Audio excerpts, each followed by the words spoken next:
Šiandien aš jums noriu parodyti, kaip namie pasigaminti štai tokius užkandukus. Aišku, pirmiausia, lekiam į Maksimą, perkam sūdytą lašišą ir sūrio kremą.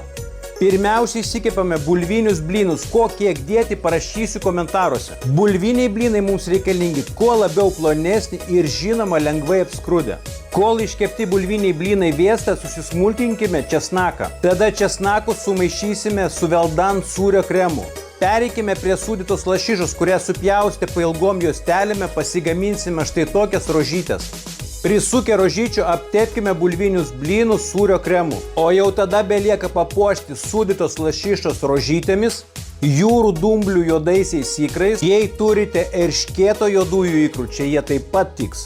Tada kaip akcentą dar uždedame kaparėlių ir apibarstę smulkintais krapukais galime skanauti. Jei tau šis receptas patiko, tai nepamiršk po jo paspausti patinka ir pasek Riebų katiną, nes pas Riebų katiną receptai kas savaitę.